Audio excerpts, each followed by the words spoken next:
Hello sa mga kakusina! Nandito na naman tayo sa Aya's Kitchen Recipe. Medyo natagalan tayo mag-upload ngayon ng ating mga bagong recipe dahil busy sa work.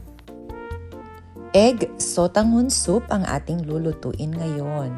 So, isi-share ko sa inyo kung paano gumawa ng simple at masarap na recipe.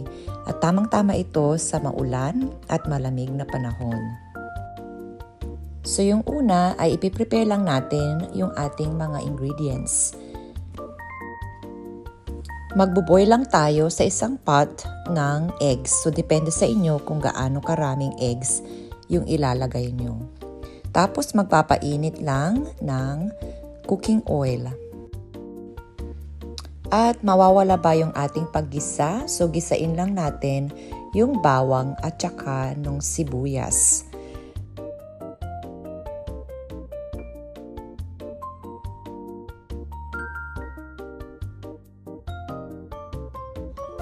After natin gisain yung bawang at sibuyas, ilalagay na natin yung carrots.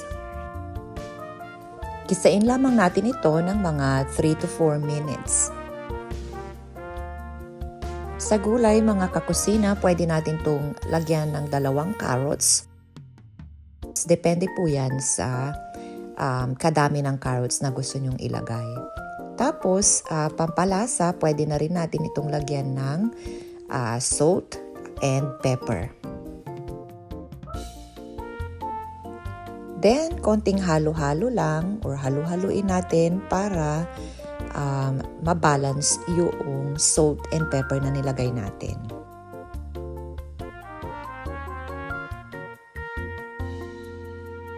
Then next, ito yung tinatawag na atsuete or atsuete powder, annatto powder. So, nagkanaw lang ako dito ng 1/2 teaspoon na atsuete at nilagyan ng tubig.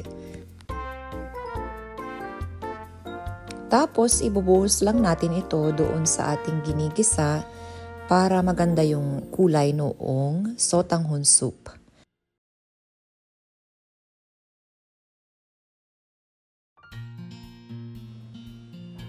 Tapos, hahaluin lang natin ito at pwede na nating ilagay yung chicken stock.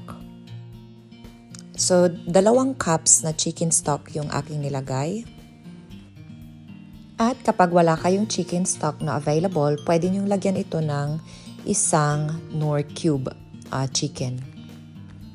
Tapos maglalagay lang ng maraming tubig. So sa akin, ang nilagay ko dito is 7 cups of water.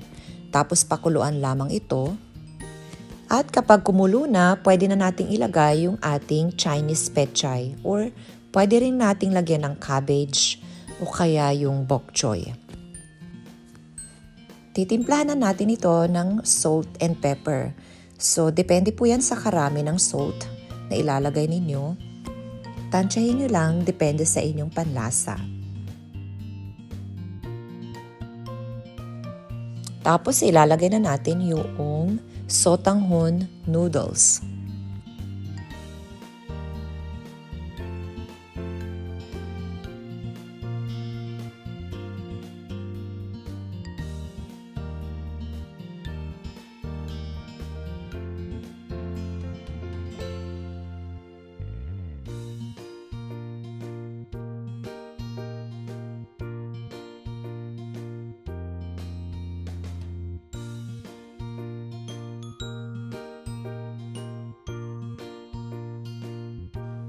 Ayan, so after mga ilang minuto, so eto na yung ating sotanghon. So, ready na siya. So, pwede na natin ilagay yung eggs. Ayan, binalatan ko na rin ito. And then, pwede na natin ilagay yung onion leaves. And tips pala sa ating egg, hard-boiled egg yung nilagay natin dito. After mga 1 to 2 minutes, pwede na natin itong iserve. So sana nagustuhan nyo ulit ang ating recipe sa araw na to. Salamat mga kakusina!